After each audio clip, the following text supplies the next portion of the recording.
Good morning and good afternoon to everybody. Welcome to TGI Sports Talks, college sports football huddle, if you will.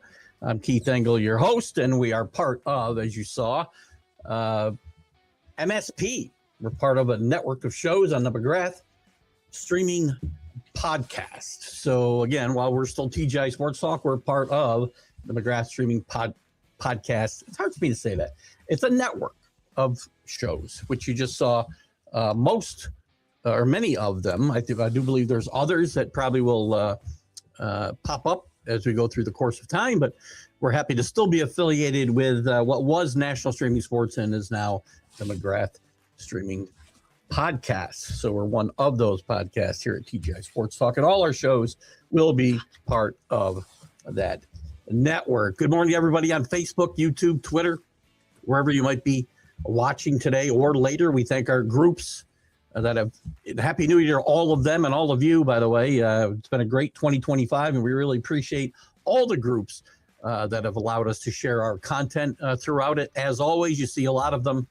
Actually, you don't see a lot of them right now scrolling at the bottom of the screen, but you do now. Guys, we like to call out weekly. John Gonzalez at the Sports Authorities, Greg Rawlings over at America's Pastime. Doesn't necessarily fit this show, but it does a lot of others. Flo and Can over at Bottom Line Sports. Let's Talk Sports, where Can and Flo do their main broadcast. But we all have a great relationship and like to share the shows. Anybody who helps me share my show, all you got to do is reach out to me, and you will get your show shared on TGI Sports Talk. So do not hesitate. You just got to remind me, because I don't remember. I've got 65-year-old brain. Some of the others, I mentioned Let's Talk Sports, Ken Krause over at Golf Bud Sports of All Sorts. And a shout out to Ralph Williams over at RW Media. Check out Ralph's stuff. He's out of Ocean City, Maryland now. Pittsburgh Focus National Footprint. I've been on his Sports Corner with him and Spoken Jim Frazier. That goes on Tuesdays from 4 to 6 p.m. Eastern a few times. Always have a good time. Check out Ralph's stuff. And everybody that has shows here on the McGrath Streaming Podcast or any of the other podcasters out there. I like to support everybody who helps support me. So if you've got content, you allow me to share mine, I'm happy to share yours. All you have to do is reach out to me, because I don't remember to go check them all. I'm not good enough at that, and I apologize. But Happy New Year to everybody. Our last show of 2025. Listen, I can't speak for anybody else. It's been a great 2025. Personally, welcomed in a new granddaughter.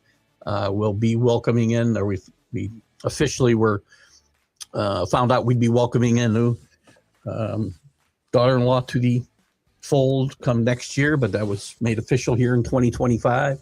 I retired. It's been a wonderful, wonderful year, and there's other reasons that necessarily won't get into here. Lots to talk about today, too. And by the way, thumbs up to DDH and our late great friend, Mac McGrath, who is being memorialized with this McGrath Streaming Podcast Network. I've got to throw network in there. I hate to do that to Brian, but I just have no choice but to do that so that we don't confuse our TGI Sports Talk fan. I'm sure he won't have any problem with that. And if he does, he'll tell me, because he's here. Good morning, Michael. How are you? Happy New Year to you. Check out Michael's articles on TGI Sports Talk, and I shared them on my page and some of the groups that are kind enough to allow me to do that. So keep up the good work, Michael, in 2026. You've been a great addition to the TGI Sports Talk family. Good afternoon, Brian. We just talked about Brian. Brian's been instrumental in putting together this McGrath Streaming Podcast. And the opening that you saw at the beginning that showed all the shows and their times, or many of the shows and their times, was put together by Brian. Brian does some great job and hosts a lot of the roundtable shows that we have. The unprofessional professional sports show that you saw advertised for 6 o'clock on Wednesdays. It will be tonight, by the way, at 6 o'clock. I don't know that I'll be able to get there. We're going out to dinner. If I get back, Brian, I'll be there for a little bit of that anyway. We'll see what we can do. Got to get ready for that Miami Heat. OSU game. Hello, Frank Laterzo, who thinks I'm crazy, by the way. Happy New Year to you, Frank.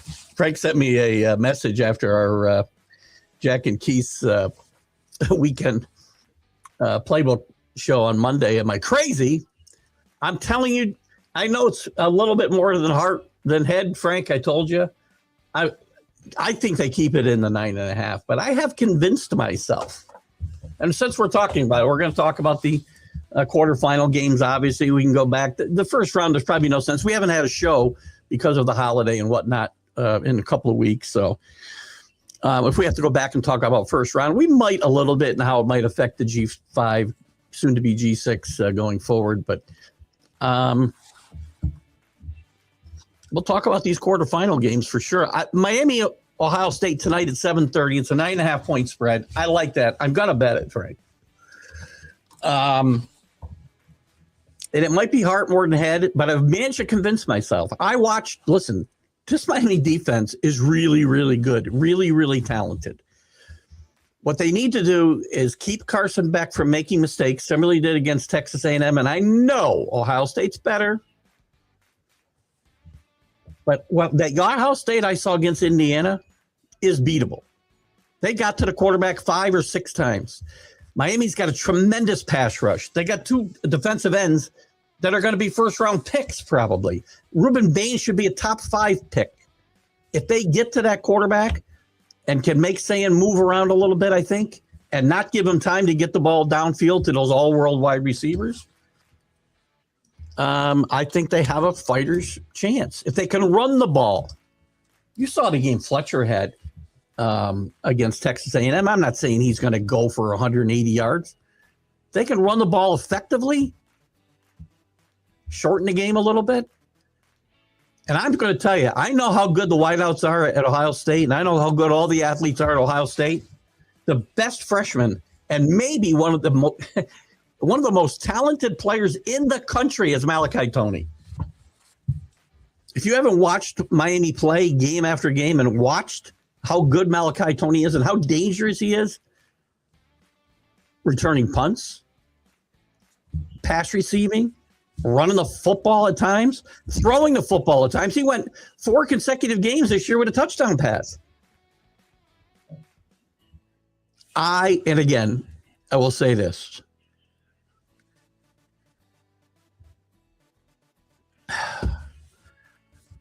Cristobal is not the best game day coach, but I'm not sure Ryan Day is either. Ryan Day's got a national championship. I get it. He's always got, and he's always going to have probably the most talent or one of the most talented teams in the country.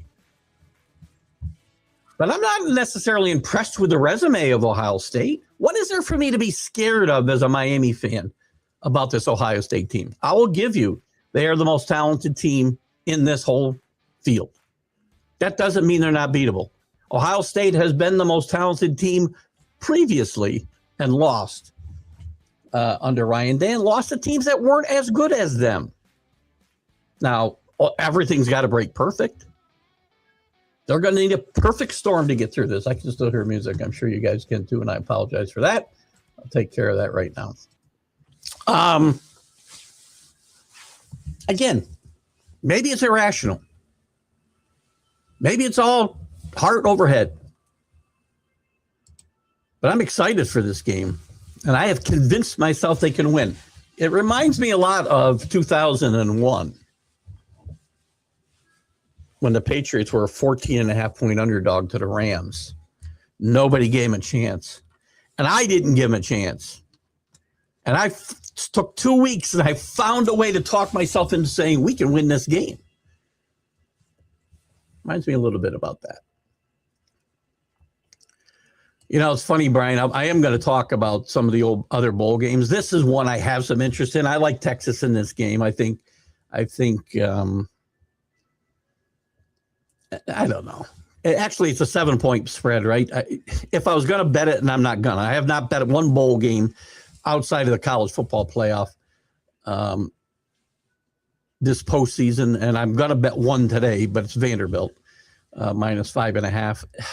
I don't know how to pick this game.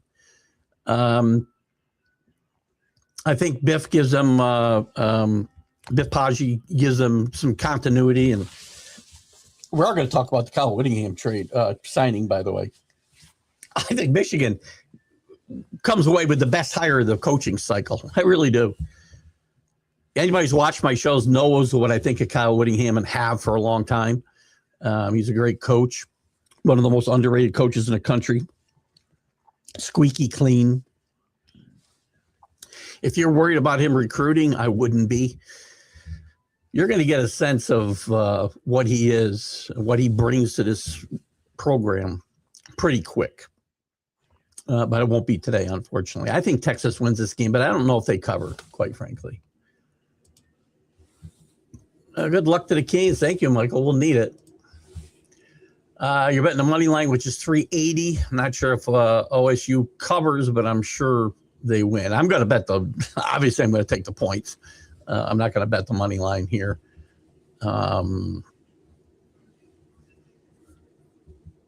So Frank's not sure. And by the way, Frank has made pretty much a living off of hating Ohio State and betting on them and all at the same time. Frank, and I do appreciate your betting, Frank. You're not wrong. Listen, of these teams, what is there, 8 teams left? They're the best team. That doesn't mean they're going to win.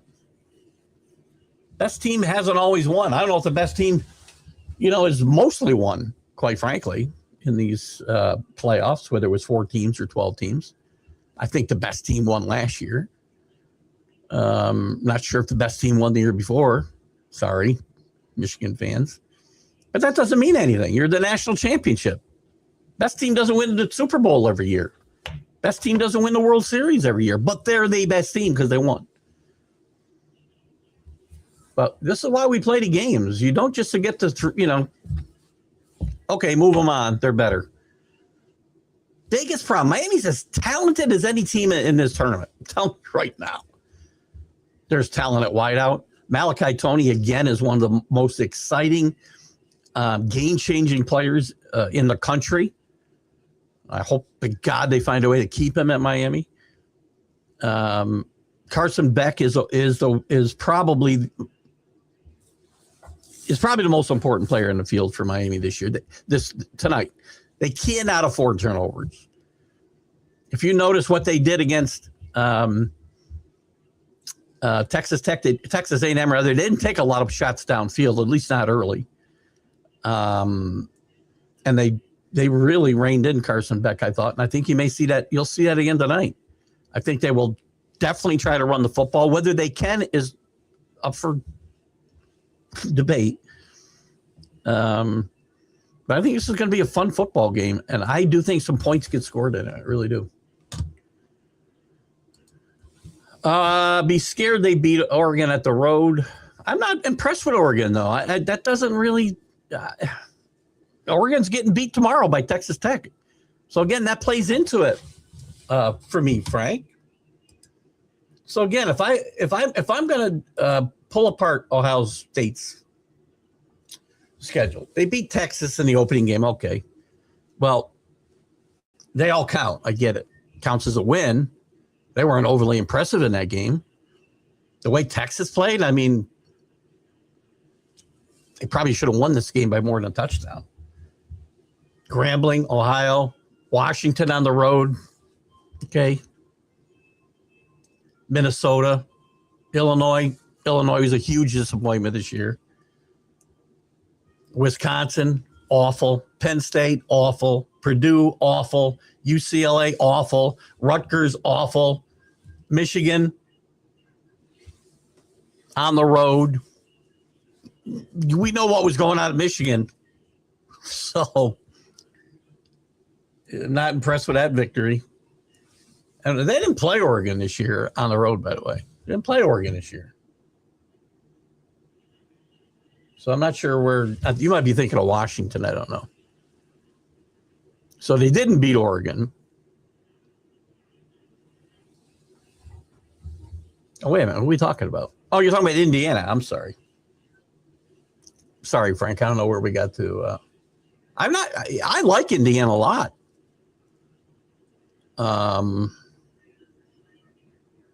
as you said, they did beat OSU on a neutral field at Lucas Oil Stadium. They did go to Oregon and beat. Again, I'm not that excited about this Oregon team. Got a really good quarterback who's a bit up and down. I do think Dante Moore's the best pro quarterback prospect in this draft, by the way, not Mendoza, who will go. They'll both get overdrafted, by the way. But I'm not impressed necessarily with that Ohio State resume. I'm more impressed with Indiana. Can't see Indiana to the final, though. So, hello, CA. Happy New Year to you. Can, Happy New Year. As I mentioned at the top, and you see scrolling at the bottom, check out Can and Flow. Their latest podcast from last night is streaming on TGI Sports Talk and my personal page. You can check it out. Good to have you with us today, Can.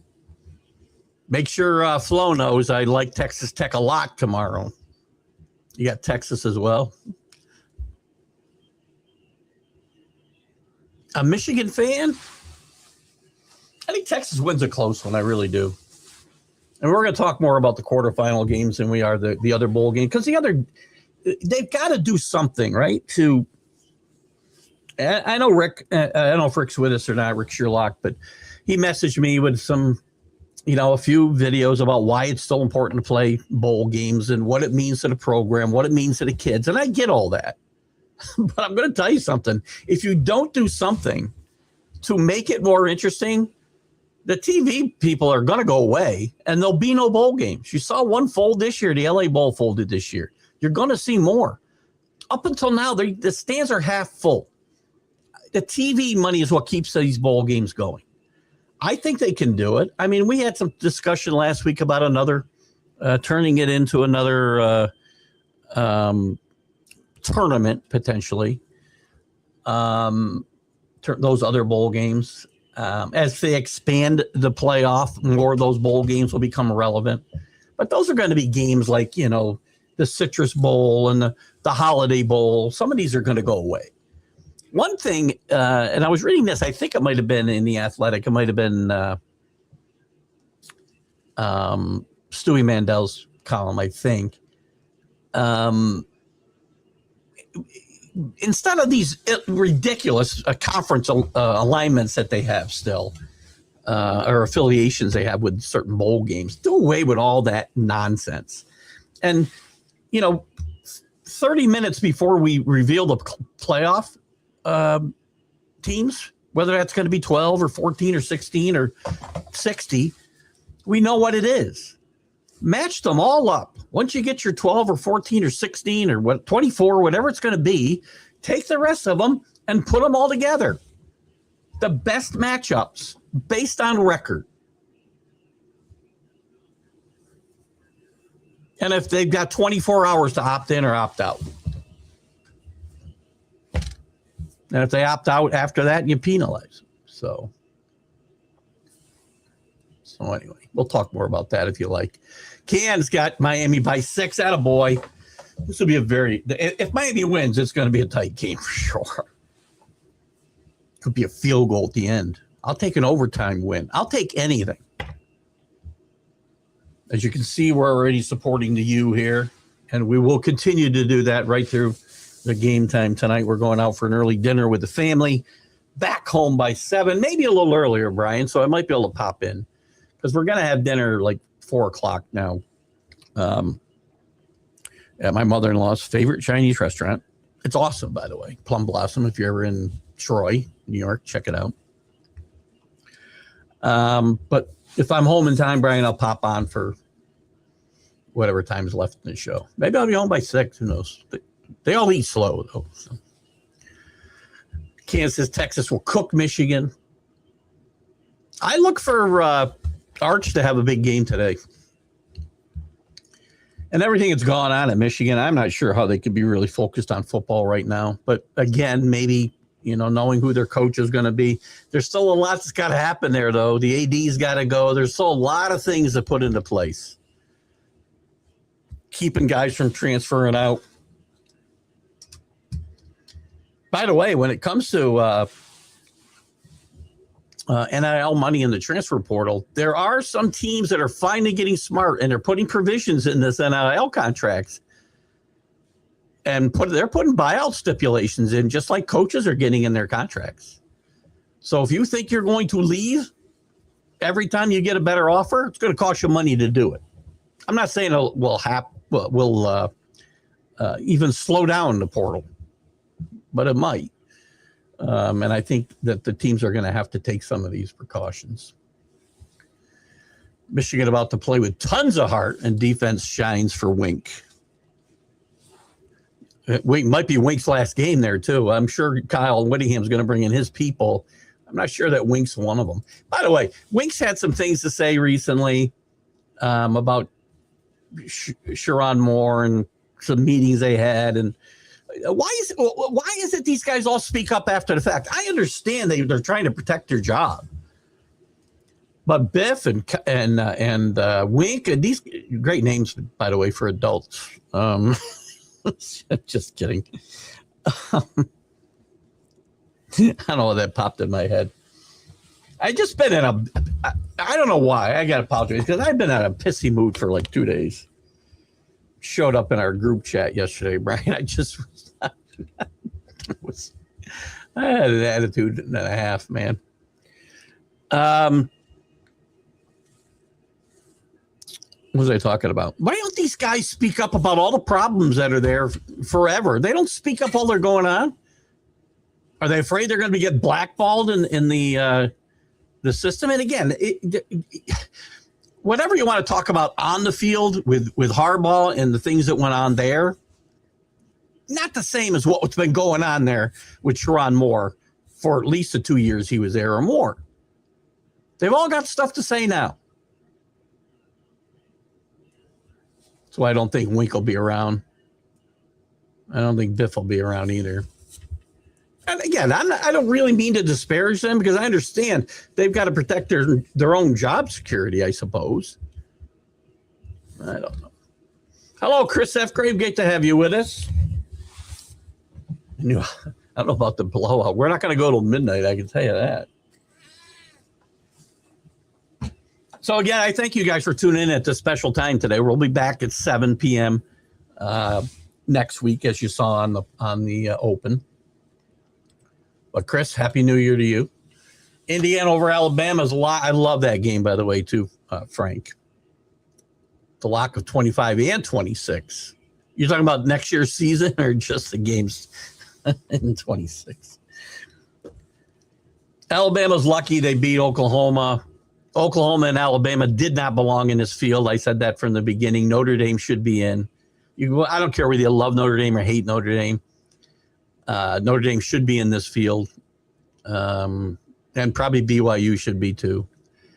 Alabama and Oklahoma, to me, should not. They've got to change the way they do this. We've talked about it a few times. There is zero reason to have these shows for 5 weeks leading up to the final reveal. Because all you do is cause problems. You ranked Oklahoma too high in the beginning, and they didn't have a bad loss to be able to drop them. But they didn't belong. They showed they didn't belong. Alabama doesn't belong either, and they're gonna. You're gonna see. I think Indiana might win this game by 3 touchdowns. Quite frankly. Good afternoon, Dave Guyette. How are you? Like Alabama over Indiana, really? So we're probably right, Frank, because as Michael points out, he's like 3-182. What is your record now, Michael? Michigan won it 9-3 with that clown show going on behind the scenes. That's impressive in hindsight. Yes, but again, where are those victories? I mean, you're Michigan, right? So you should be beating most of these teams that they beat this year. Who's the team that they beat this year that we didn't think they would? I would say their most impressive victory was probably, without a doubt, at home against Washington, 24-7. Other than that, I don't see a lot of impressive wins here for this team. I'll give them I'll give them USC too on the road. They lost that one. What am I talking about? So again, they didn't beat anybody they shouldn't have, no matter who's coaching. I could have coached this team to these 9 wins. I'm just saying. I knew what you were thinking. You're fine. You're fine. I thought I probably had said something about Indiana playing Ohio State that probably sent you down that road, Frank. You're good. We love Frank. By the way, I didn't mention it, but you saw it on the Open. Make sure you check out Frank and Jack on Glove Fist every Monday at 7 p.m. Eastern. Those guys are top-notch. I got to tell you, if you want to talk boxing, and Frank finds a way to fit some other sports in there as well. College football, Miami Dolphins, But Frank and Jack, man, they have forgotten more boxing than most people know. Good stuff. Hello, AC. Good to have you with us, my friend. Happy New Year to you. Happy New Year to everybody. We'll say a few times here. To me, 2025 felt like the most over year since COVID. I think 26 will be even better. I can't agree with you more, my friend. I'd gladly lose money at the cut. And I'm going to be happy to see you lose that money tonight, Frank.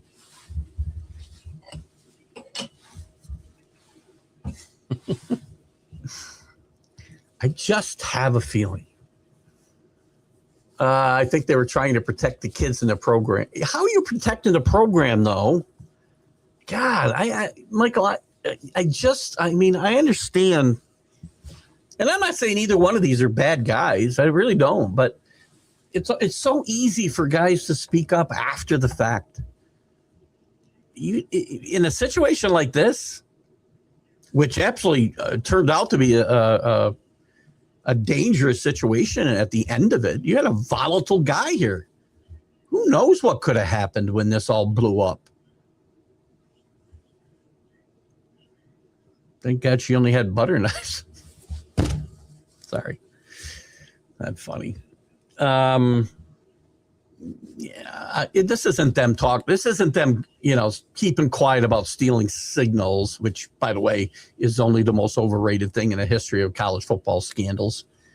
Or buying a kid a hamburger during COVID. This is some serious shit. Use my French. There's Michael's up-to-date record, 429. I think we look pretty good then with that Miami or that Indiana pick. I did win you dinner. Yes, I know. Whenever you find your way to New York. Or I find my way to Dolly World. I don't know.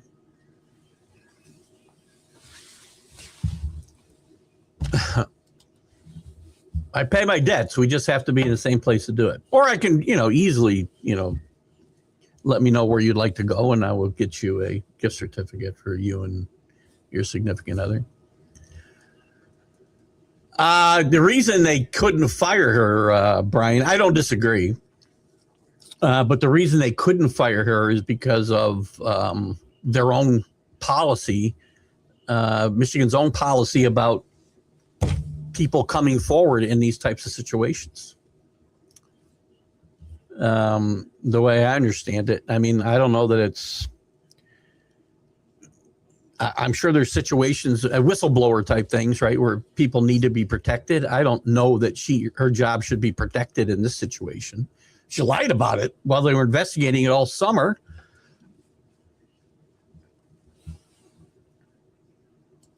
But Michigan's own policy seems to be what's protecting her, nothing else. In person someday, hopefully soon.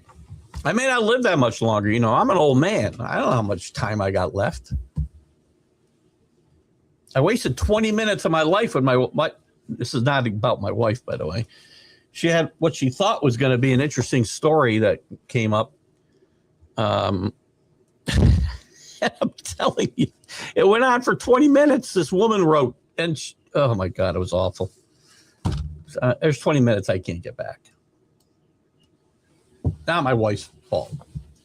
F policy, you got to go, and she was part of the problem. Problem is she can sue the university. That's the problem. But again, you're throwing, you saved a bunch, you saved millions and millions of dollars by getting rid of more for cause. So whatever lawsuit she brought, you could probably easily pay off. But they don't want to open themselves up to litigation with her. I mean, I get it. She should be fired. I don't disagree at all. But I'm only, don't kill the messenger. I'm just explaining to you the situation as I understand it. The whistleblower policies have her covered, even though she's complicit in the whole cover-up, for crying out loud.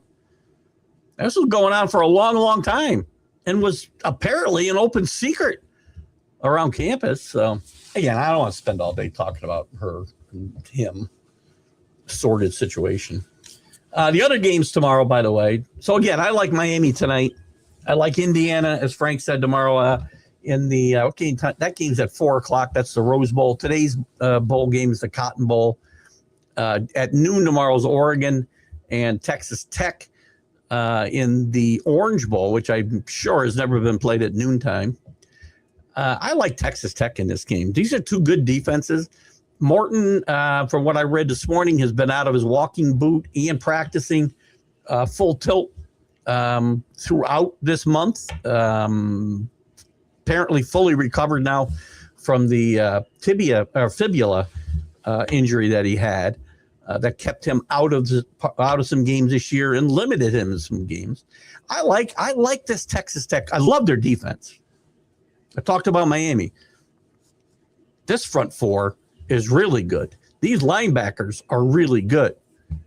It's going to be which team puts up some better offensive numbers. I like this little variation of the air raid offense that Texas Tech runs. They run the ball very well out of it. They have this little. They don't get the ball down the field a lot, from what I've seen. If somebody can correct me if I'm wrong, as you would normally expect the air raid offense to maybe throw the ball down the field a little bit more. But they have I think it's a very efficient offense from what I've seen twice against BYU, especially this last time. Both times they were just very, very efficient, and the defense was really good. Now BYU was a bit limited offensively. But it's still a good football team. So I like Texas Tech to beat. They're 2.5 point underdog. I like this game. I may bet the money line there, actually, Frank, quite frankly, Frank, and take it from there. And again, I do think Dante Moore is. He's had some down moments this year, but I think he's gotten better. I don't think he's good enough to overcome this Texas Tech defense in the long run. I think this will be a close game. But I do think he's the best pro prospect as well, better than Mendoza. Just my opinion, but it is what it is. We talked about Indiana over Alabama. I don't think Alabama will be in this game at all. I do think Mendoza has a big game. You saw Mateer attack this Alabama offense until he couldn't. Mendoza's better than Mateer. I think anyone's easy. And then in the game at night, the Sugar Bowl, which is going to be played at 8 o'clock or 8:30. I'm not sure exact. I think it's 8 o'clock tomorrow night. You got Ole Miss and Georgia. Ole Miss showed that. I think they showed, again, remember, they were playing Tulane. They were not playing one of the top 12 teams in the country. I think they showed that they hadn't missed a beat, that the coaching staff staying pretty much intact. And the guys that came back from LSU, especially the 4 offensive coaches, including Charlie Weiss Jr., had a really positive effect on that Ole Miss offense, and Chambliss is a really good quarterback. They didn't play a very good team. Georgia, to me, is the team that has improved the most. They're not the best team necessarily in this tournament.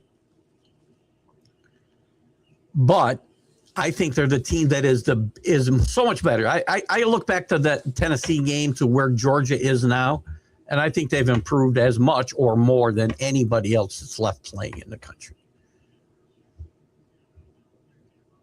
I think they've got a huge coaching advantage with Kirby Smart, and I think Georgia wins this game and faces off against Miami in the semifinals, which will be played. By the way, the semifinals will get played next Thursday and Friday. That's the Fiesta Bowl and the Peach Bowl. What's the word I'm looking for? And the championship game is on the 19th.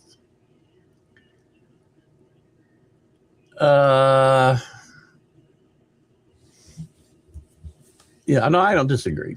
Again, I think Brian's still on the woman. I'd fire her. You know, she worked for me. Of course, then I'd probably get fired. See you, Michael. If you're out of here, Happy New Year to you. CA, Texas Tech, and the Texans. They know defense. They do. Listen, Texas's defense has been a bit overrated at times this year. Jeez, I can't believe, who did they play today? Their defense just fell apart in the second half. God, I was ready to beat myself with a freaking stick that day. Where are they? This must be it right here. I mean, Texas at times played some great defense. Late in the year, though, I mean, they give up 27 to Texas Tech, 37 to Arkansas, 35 to Georgia, 34 to Vanderbilt, 38 to Ole Miss. I think it was that Vanderbilt game that killed me. I bet them that day. I think they were 3.5-point favorites that day.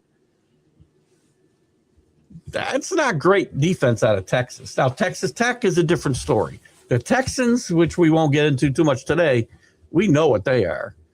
There's a team I don't want to see in the playoffs. I'll tell you that right now.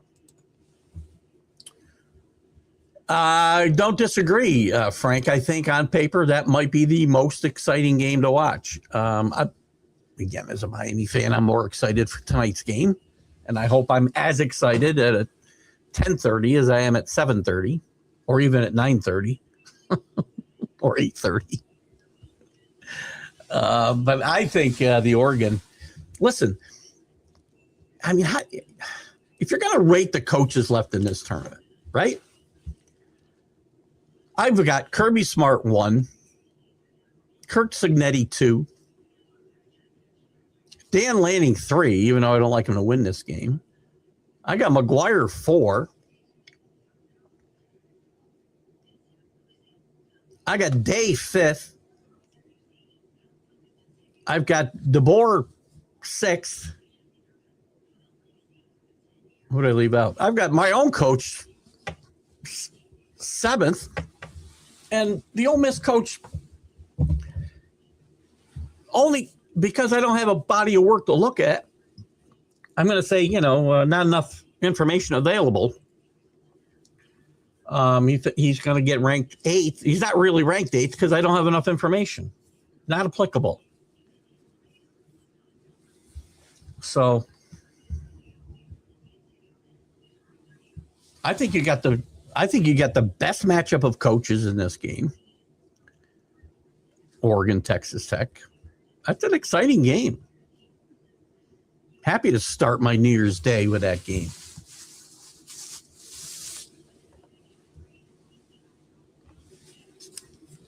What else did I want to talk about here while we're here today? We talked about that. And some other things, some other pieces of news. We can talk more about, we'll talk all about these games you want. Bring up any information, any picks, anything you want to bring up.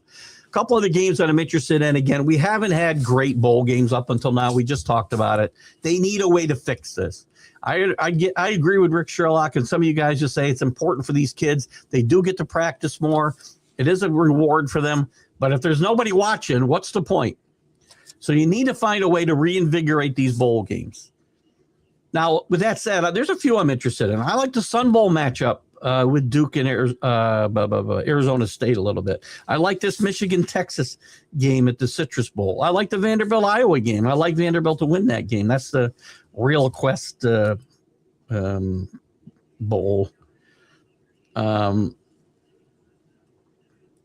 I think the Liberty Bowl's got a decent game with Cincinnati and Navy, at least some interest, right? I have some interest in Navy in that game. And then the Holiday Bowl, which always seems to be a high-scoring affair. You got Arizona and SMU. Some fun there. We got Whittingham, Kyle Whittingham going to Michigan. We've already talked about a little bit. Chip Kelly's returning as an OC to Northwestern. Freeman, it gets an extension at Notre Dame, which should put an end to the NFL talk for Marcus Freeman. Great, smart move for both sides there. Notre Dame and Marcus Freeman, match made in heaven, I'm telling you right now. And then you got the little pissing match going on between Notre Dame and USC. As you know, this game is not going to be played in 26 and 27. The first time they can play it again now would be 28. Lincoln Riley is busy pointing fingers at Notre Dame because they're an easy target these days. And Marcus Freeman gave him kind of some fodder when he said, we'll play USC anytime, any place. Lincoln, I don't think Notre Dame's a bad guy here, quite frankly. I think USC doesn't really want to play that caliber of non-conference game now that they've got a 9-game conference schedule in a harder conference. I don't think he wants to lock himself into that level of a non-conference foe. I think this is more Lincoln Riley being disingenuous about what's going on here. Notre Dame is more than willing to play this game.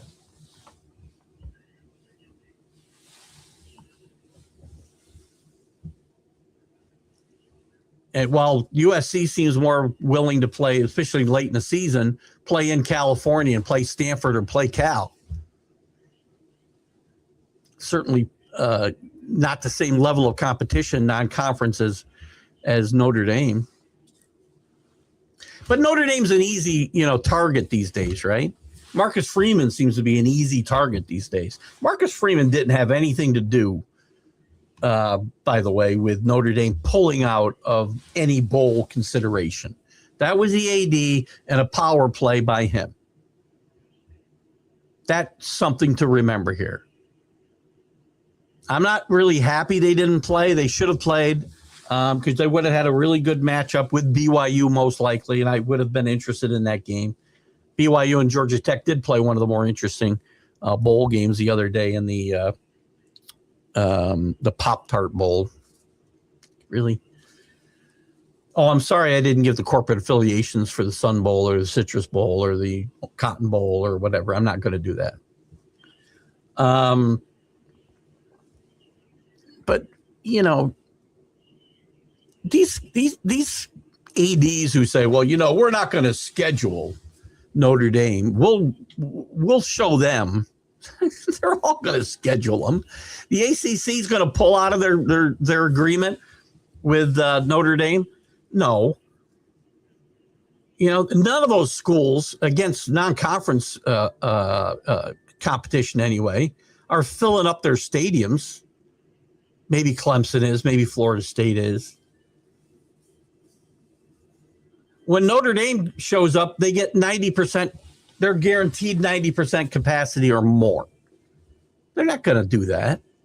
The TV money is there. They're not going to piss away Notre Dame by not scheduling them. You wanted to play tough ACC. You should have done it in 2020 when you had Notre Dame over a barrel, when they couldn't play a season unless they had a league to play in.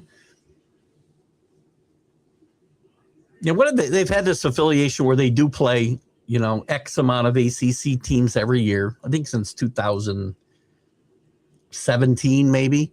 But 2020, remember, they couldn't put a schedule together. So they begged the ACC to let them play in the league, in the conference. And they played in the conference championship game. 1 year, for 1 year. The ACC should have held their feet to the fire then.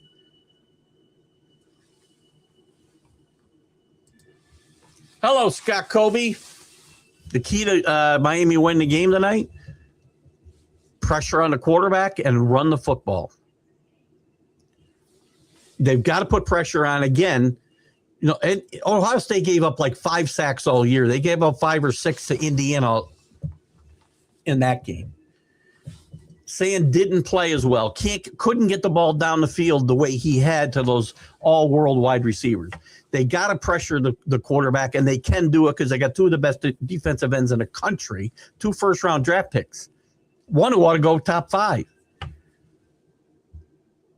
And they need to be able to run the football because they can't have Carson Beck just throwing the ball all over the field and making mistakes. Carson Beck is not mobile enough to avoid the pass rush himself. They've got to get they've got to have quick hitters, and they got to get the ball on Malik Toney in places where he's got some space. So nothing, earth-shattering here. Pressure the quarterback. Those teams win. So win the trenches. USC Notre Dame's, 96 times they've played. The only times they haven't played in the last 100 years was 3 times, I think, during World War II and 2020. One of the biggest rivalries growing up. Lincoln Riley has messed up that USC program that won't be able to recover. If they do, that's sad.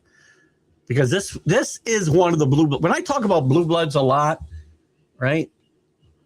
And I don't think there are a lot of blue bloods. Oklahoma, Michigan, Ohio State, Alabama, USC is one of those teams.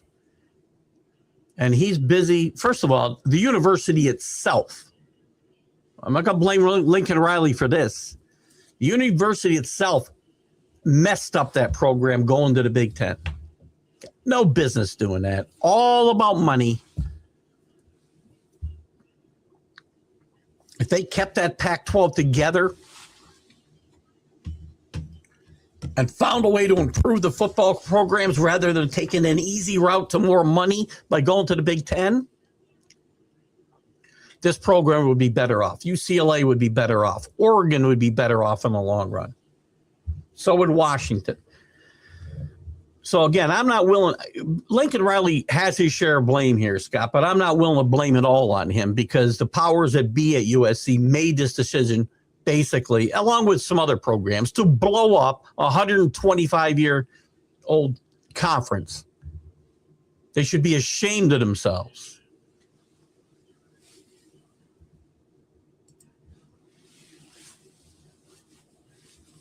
They don't have any incentive. What's their incentive to join a conference? Teams are always going to schedule them. Now, you can make an argument if they were in the ACC this year, they'd be in the playoff, right? But they're not joining the ACC now.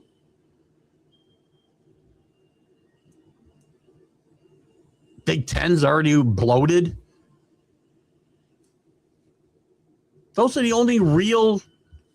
Where are they going? Big 12? They make more money. They don't have to split any money, man. They get their TV contract, goes all in their pocket. They get any bowl game they go to, which is really kind of cutting off your nose to spite your face this year. That all goes in their pocket. They don't have to share it with 12 or 14 or 16 or 17 other teams. Those are just random numbers that came into my brain. Look for Miami to take a deep shot early in the game if they're able to. Yes, you got to stretch the field, right, and be able to run the football. But you're not going to see Miami going down the field a whole lot, just like you didn't see them against Texas A&M. They're going to play very close to the vest, and a lot of pass plays are going to be, of the shorter versions and try to get some yards after the catch. That's what they're going to be looking for. They will put the ball down the field from time to time because you have to be able to be successful running the ball and have the pass plays that I'm talking about. You've got to be able to at least have a threat of throwing the ball down the field. But Carson Beck has been very erratic this year. Carson Beck has cost himself. He's not going to be a number one pick. He may not go in the second round. He's like the 8th rated quarterback coming out this year. Now, some of the guys ranked ahead of him are not coming out. In fact, I think they had Pavia ranked ahead of him. He's not getting drafted, by the way. He's also fighting for another year of eligibility, Pavia. But Carson Beck has been very inconsistent since about week 4. I mean, I can blame the Louisville loss. You can blame. I understand if the team game, everybody's got a share in the loss. That team was about to win the game when he throws one of the worst interceptions I've ever seen in the history of my life. That was an intelligent comment there. 60 years of watching college football, one of the worst interceptions I've ever seen as far as the timing and the throw itself.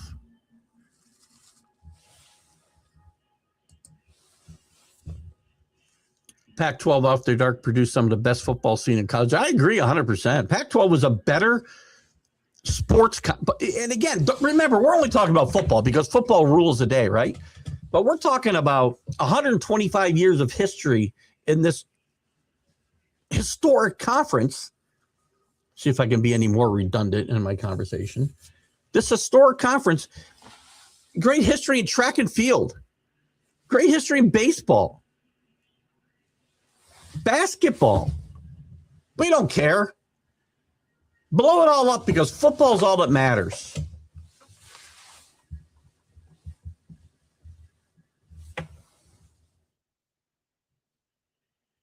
And they did have some. That After Dark series was great.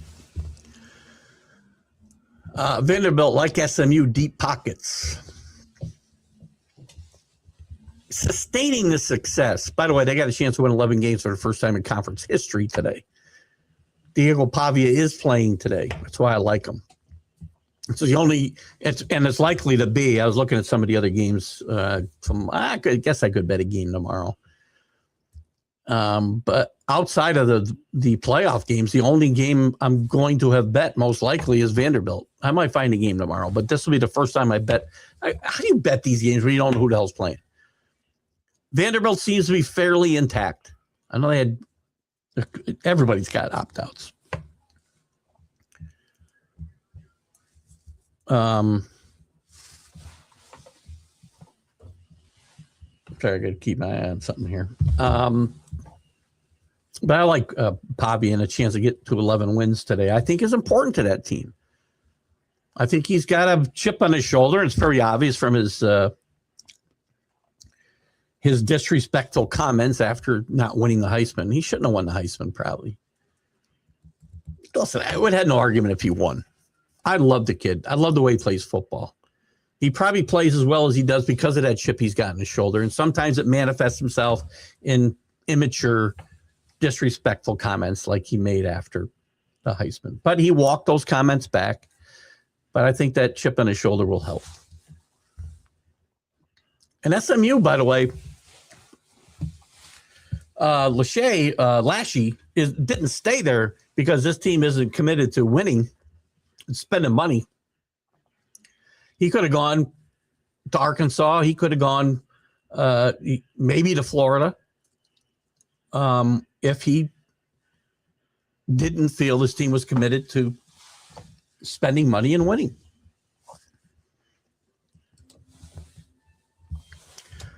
Happy New Year to you too, Scott. The best feature, there's no best, actually. So we try to do a little bit worse each time we come out. So watch the first show of the year, and I think you'll get the best of Keith Engle.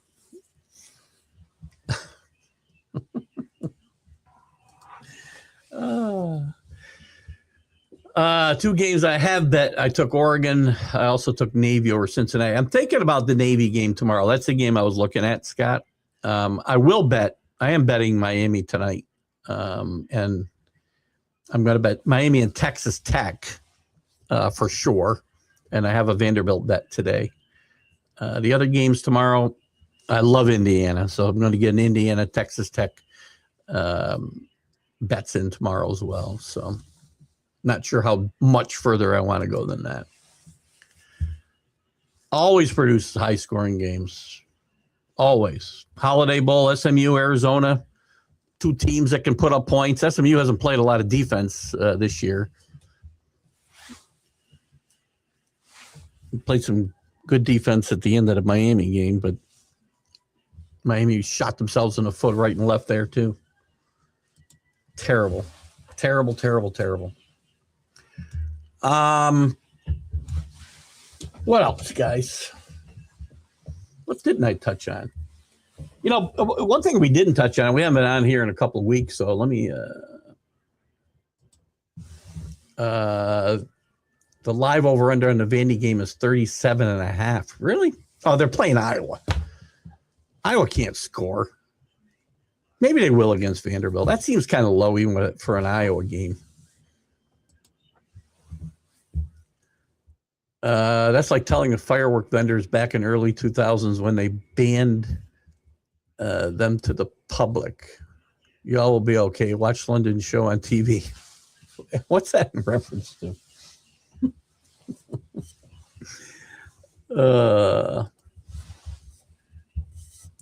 Yeah, Iowa cannot score. They might score a little bit against Vandy, though. So I'd worry about that a little bit, Scott, but I like Vanderbilt. 5.5. 7-3, 4 minutes left in the second quarter. Who is it? That's Vanderbilt, I hope. I forgot that game was on right now. Let me turn that game on. One thing I wanted to bring up, and I haven't had a chance.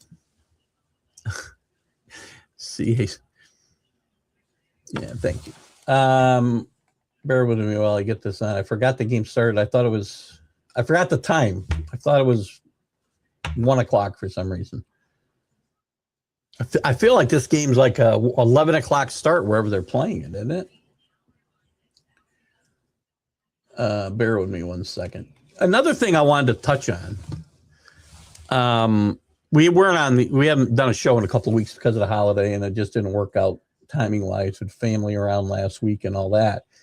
The first round games, I really believe there's going to be changes, and I really want to give Group of 5 next year, Group of 6 teams a chance.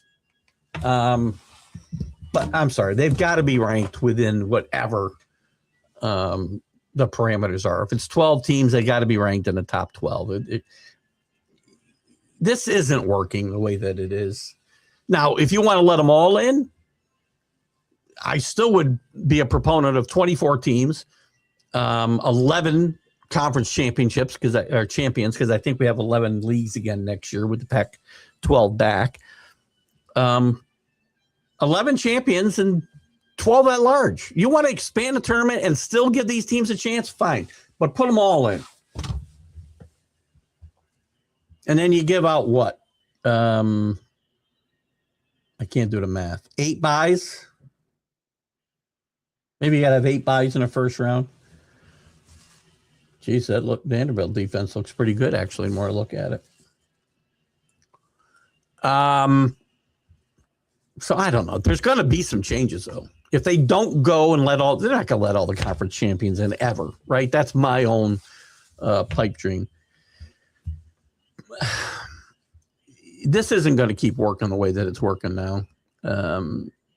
We can't have, if you want to have the best 12 teams, I mean, the more teams you have, the more you can give the Group of 5 a chance. But if you want to have the best 12 teams, and that's what your goal is, you can't have Notre Dame and BYU sitting on the outside here. You just can't.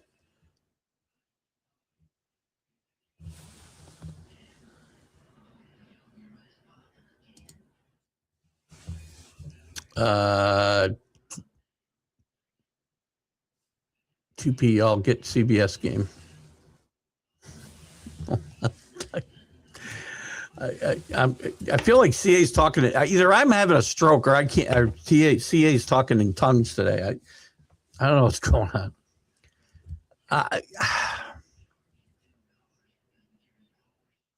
Here's one of the problems, Scott. Even going to 16 teams is the Big Ten and the SEC is going to mandate that they get a minimum of 4 automatic bids, maybe as high as 5. Probably not with 16. If they go 16, it's going to be 4 automatic bids. Do you want you're going to get 3 lost teams in there now with 16 teams. And maybe 4 lost teams. Do you want to guarantee an off year? Because these leagues will beat themselves up. Do you want to guarantee a bid to the 4th best team in any conference? No.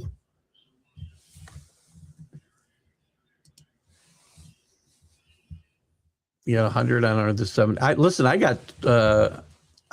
did bet a future, by the way, 2 weeks ago, Miami to win the national championship after they beat A&M, plus 2,200.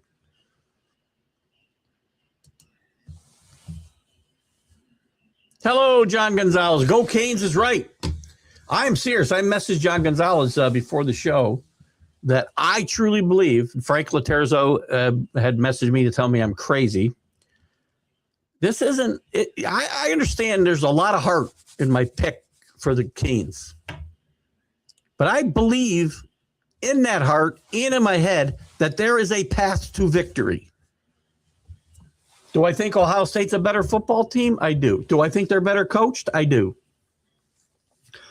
Mario's a really good recruiter, and he's a really good in both the transfer portal and actual recruiting. See Malachi Toney, best freshman in the country, maybe the most exciting player in the country.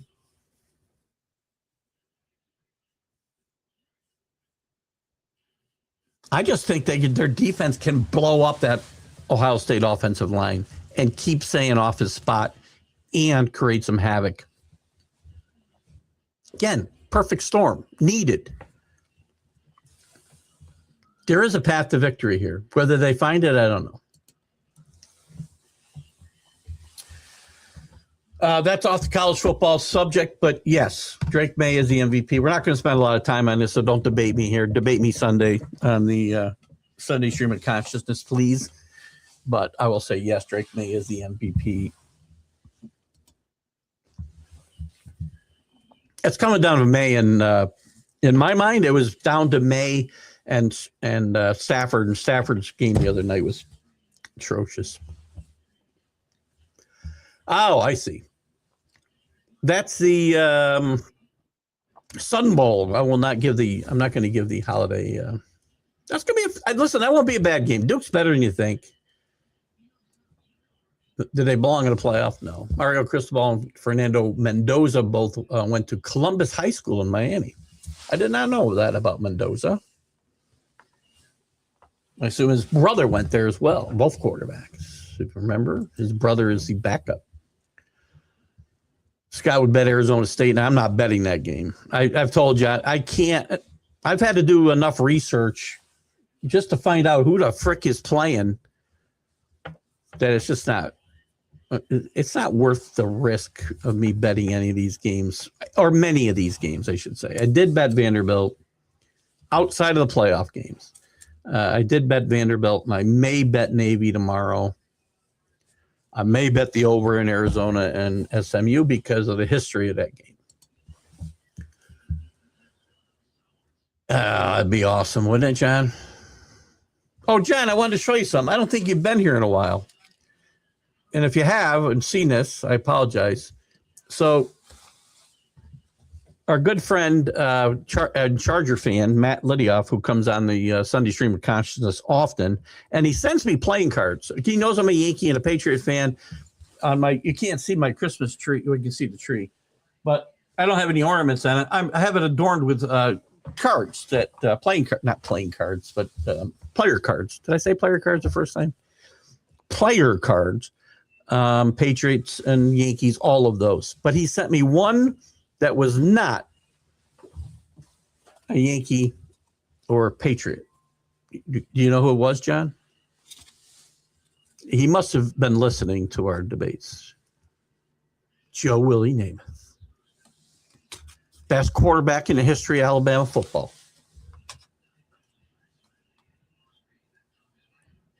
Is that right? I think it is. Hello, Paul. Sorry your team's going to get beat tomorrow by Texas Tech in that tremendous defensive front. But a good year by the Oregon Ducks anyway. But good to have you with us. CA's all over the Longhorns. I like the Longhorns today against, they're playing today, right? Yeah, Michigan. I like them. I think Arch goes off today. I really do. Great call. Look at Scott Colby to come up with the trends that are important. Service Academy's 18-3 versus the spread in the last 21 games.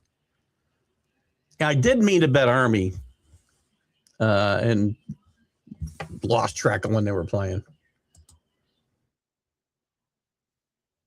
in bowl games. That's what I figured. That's what you meant.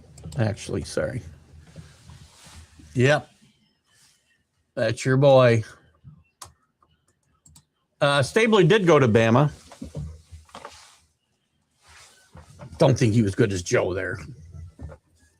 Kenny Stabler, I don't think was even a number one pick, quite frankly, was he? Now I want to know. Let's rank Alabama quarterbacks since we're having some fun here.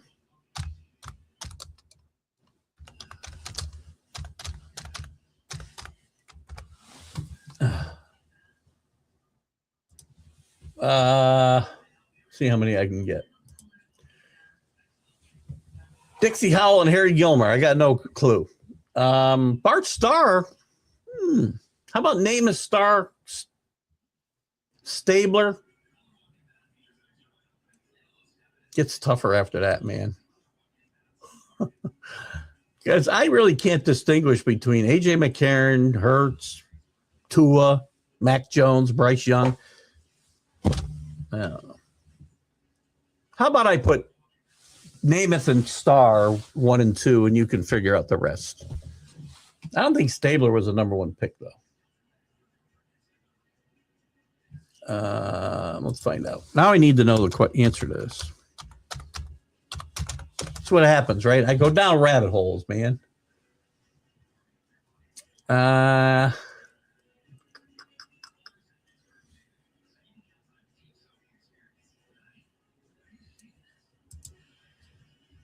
Where are you? Professional career, second round in the 68 NFL AFL draft. He didn't play for a long time at Oakland. You know, people forget that Ken Stabler was drafted in 68. He barely played until 1973.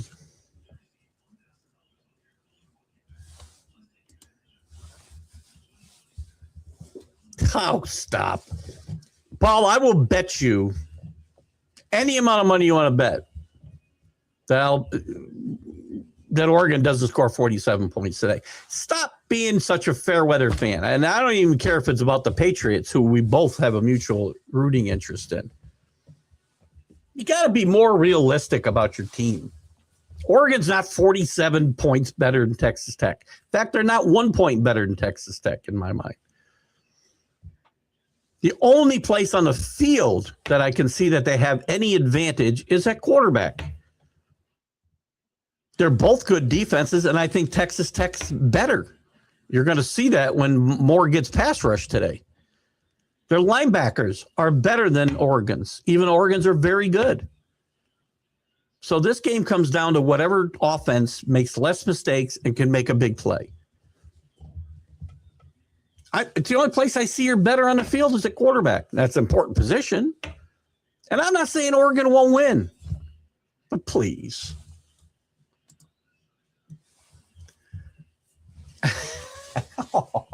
I did. Hang on a second. I don't know where he is right now. I'd show you the goat, but he's on the wall back there. He might be on the tree. He might be on the tree. I mean, I rescind my comments a little bit about Joe Willie, right? I mean, again, Joe Namath, one of the most important figures in the history of football. I didn't really mean to disparage him. Yeah.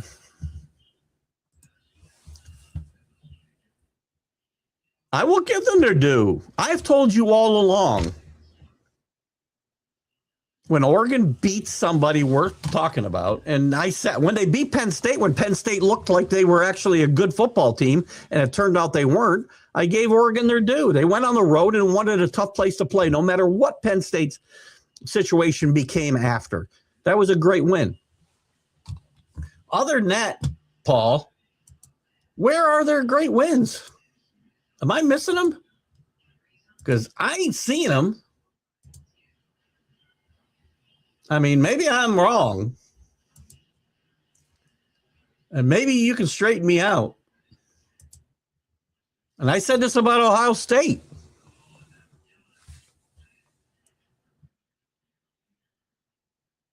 Where's their great win? Penn State's the best win they have. USC doesn't look so good now. At Iowa, team that can't score. I still don't see a great win. A lot of good wins. Penn State, no matter what happened there at the time, they were third in the country. Can't really dismiss that. This is not a great football team, though. You can't portray this as a great football team. You go beat Texas Tech, I'll give you credit. And then if you go beat Indiana, who you're not going to beat, because you lost to them at home already, that was your chance to say, for me to say to you, that's a great football team. But you got beat pretty soundly. I know it was only 10 points on a scoreboard, but the eye test says you got beat a lot worse than that. I'm just being honest, dude. This isn't me just busting your balls. And I did rank your coach.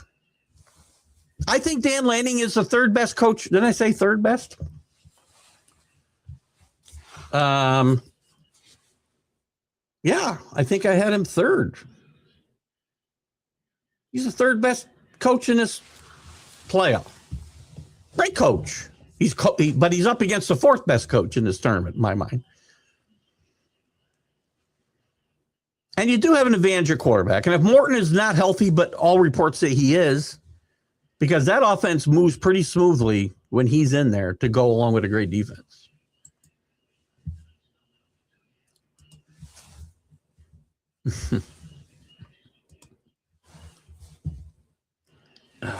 Not all wins are equal. I do say you are what your record says you are, but in college football, everybody's got, 11-1.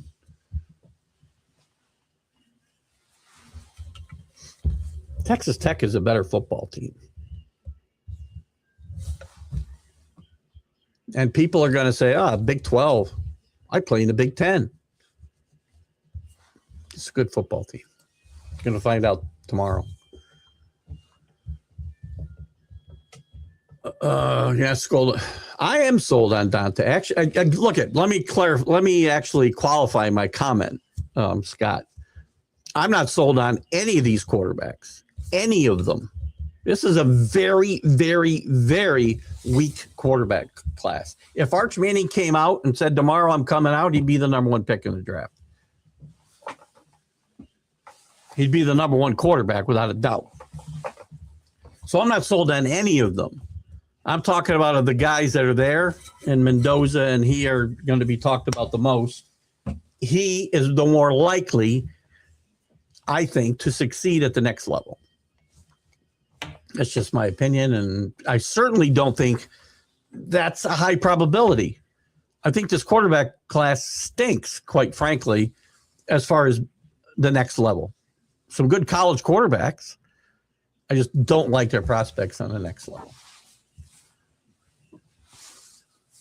Yeah, it's the same with the Pats. I give you an honest opinion about the Patriots every single week.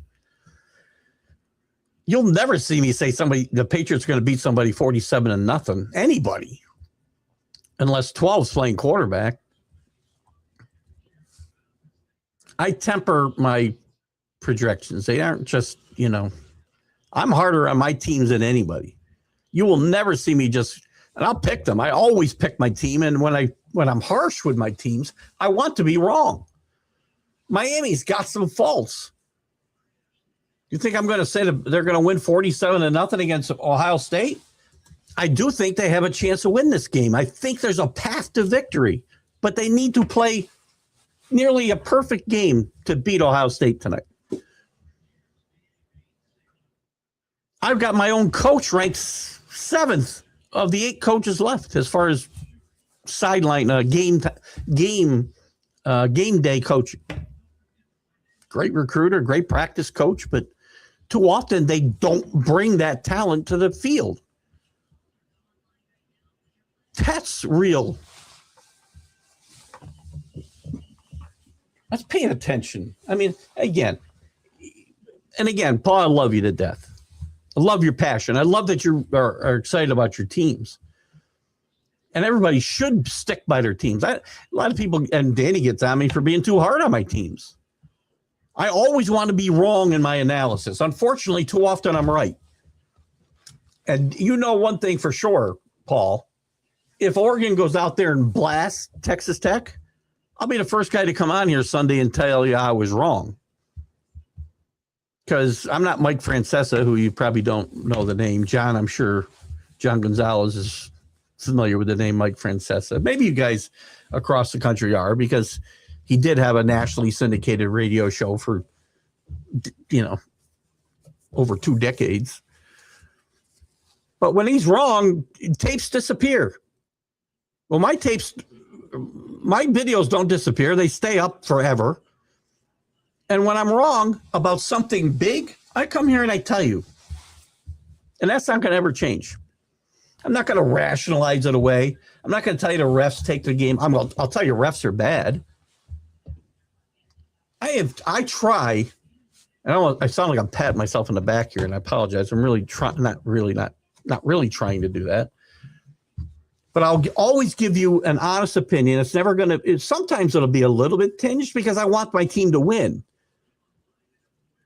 But you're going to get an honest analysis. If I don't think they can, I will say they probably should lose this game, but here's why I think they can win. And I'm never going to blame a referee, the referees, for a loss ever. I'm never going to say the game's fixed. I'm never going to say the game's scripted. And I'm never going to say we got beat because of injuries. All those things play in. Well, scripted and fixed games don't, in my mind. It's just tinfoil hat talking. But I try to be consistent. You'll never see me blame anything except my team when they lose. You're the best, Paul.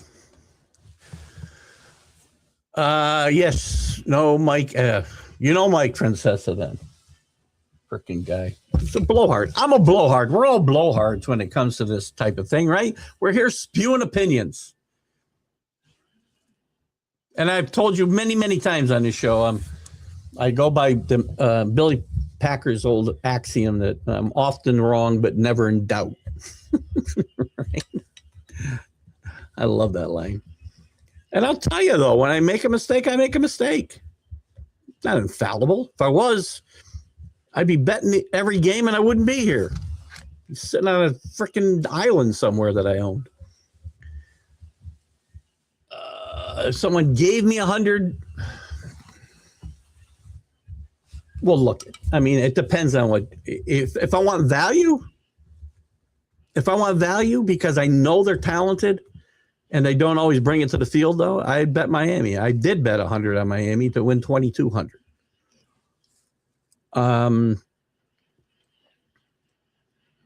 The most likely to win,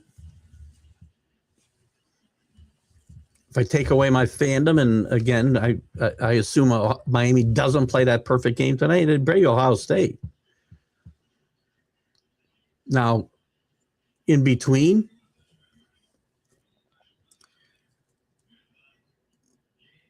the mid-range value, Georgia. So there's, and I'm hedging, I guess, a little bit. I'll tell you, if you just gave me 100 and I said I'm going to bet my team. Because I do think, I think they got a tough path. Number one, as the 10th seed should, they've got the toughest path to through the playoff, and they should.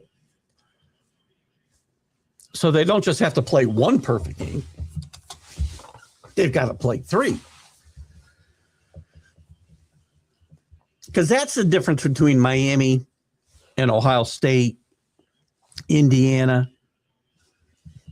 and that's probably it. Maybe Georgia. Indiana, Ohio State don't have to play perfect games to be able to win this whole thing. They could have some bad moments and win games right through the final. They can play through mistakes. They can play through not being perfect. Miami has to be perfect or close to it, as close to perfect as you can be. Carson Beck has got to play a whole lot better than he's played since, Notre Dame.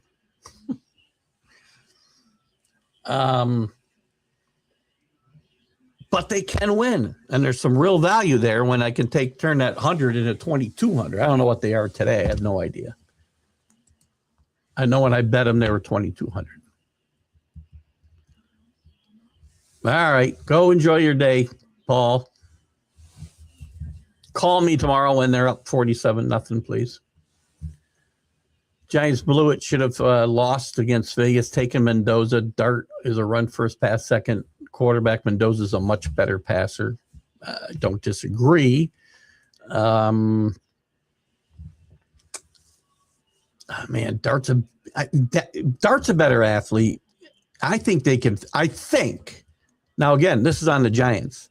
I think Dart, with a quarterback whisperer, they need to find that quarterback coach who's a quarterback whisperer.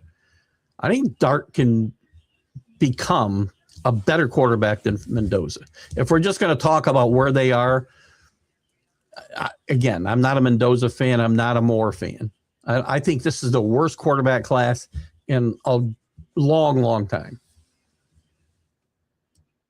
But I think Dart's got a shot. I'm not going to me, I don't believe enough in either one of them to have an argument about it, though.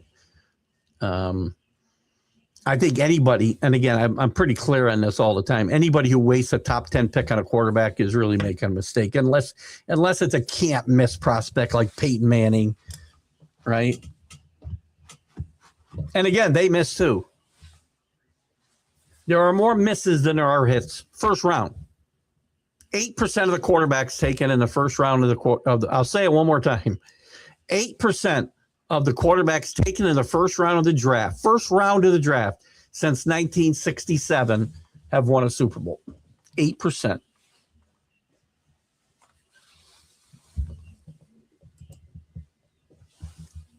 Looks like 7-3. It might be a little higher now. It might be 10 because of the last few years. I don't know.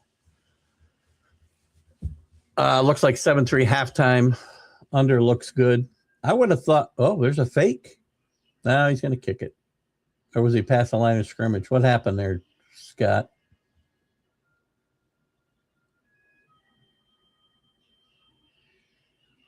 What the hell happened? What the hell was I just watching? I have no idea that must have been a play from earlier, I guess. Paul, you have a great day too, buddy. Miami's still plus 2,200. There you go. Who's your pick? Go ahead. It's 14-3. 14-3 Iowa. All this time I thought oh my God. All this time I thought Vanderbilt was up. Beck has the talent and ability to beat any team. I agree. He's had a lot of bad moments this year, John. We can't pretend he hasn't. And actually, and I think the game plan tonight might be very similar to A&M. Not let Carson Beck mistake beat you.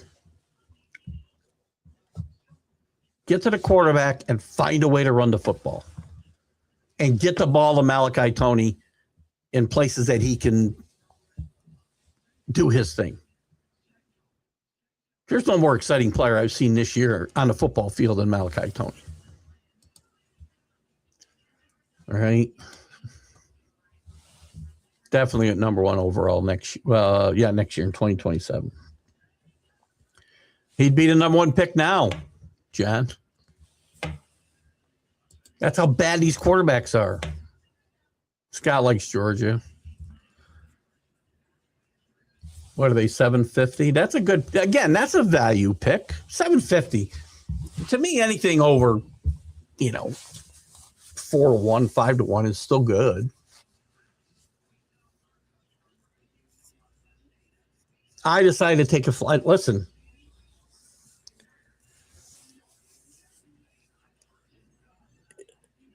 They're plus 2,200 for a reason, Miami. I get it. But I'm going to tell you that they're as talented as any team in the country. At least they're starting, again, whether as deep as Ohio State is debatable. But I don't necessarily need to be deep to beat you.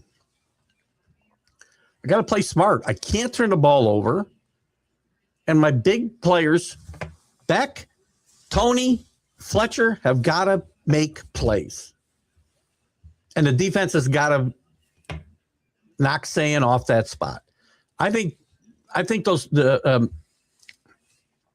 Melanson, what's Bain and Malicon, I think, right? What the hell's his name? The other defensive end. They're both going to be first-round draft picks.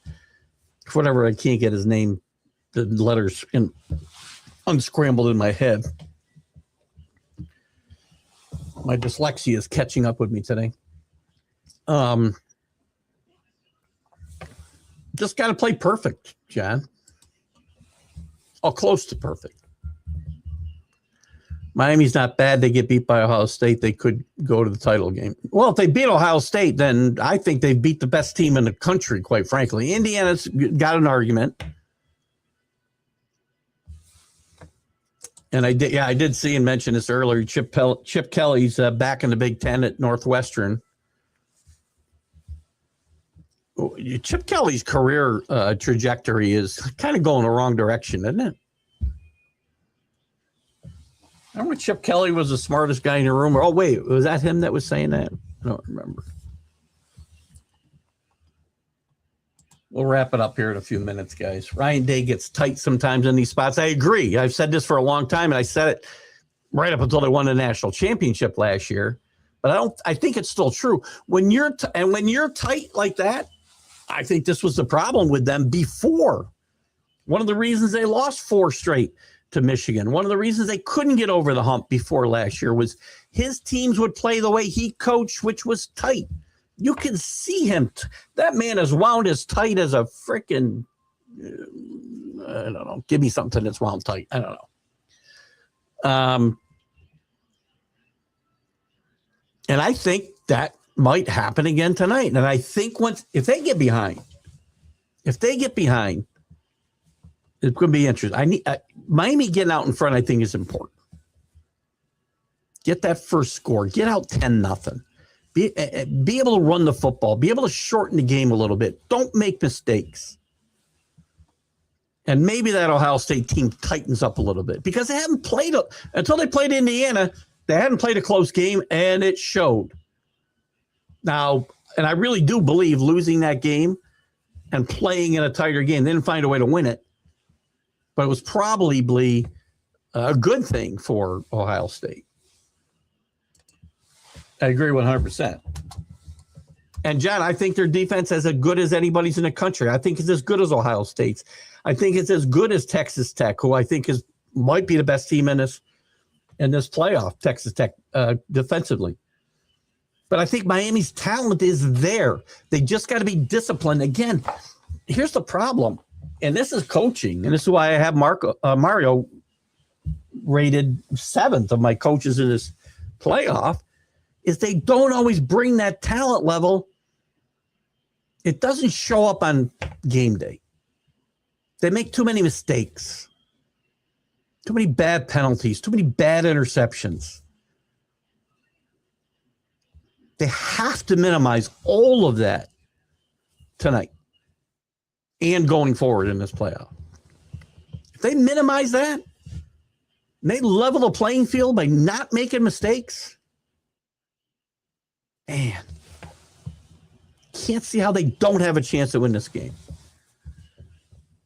You know, I flip-flopped on this one, John. I look for a low-scoring game, too. And because we have it, we'll probably have a high-scoring game. But I think it will. It should be a low-scoring game. Maybe not as low-scoring as the Texas A&M game, because Ohio State's going to score some points. So I think Miami, I think you're going to need 20. I think you're going to need 20 to win this game, maybe 17. I don't think you're winning at 10-3. How about 2017? 21-17 Miami. How about that? That's a good one, John. Why did they play on New Year's Eve that year? Must have been a Saturday with pro games on Sunday. I remember that game. 13 years old. I remember that very well. But that might have been Parsegian's last game, or was that 74? I think. No, wait. Trying to think when Dan Devine came in there. He left Green Bay, so I guess it was later.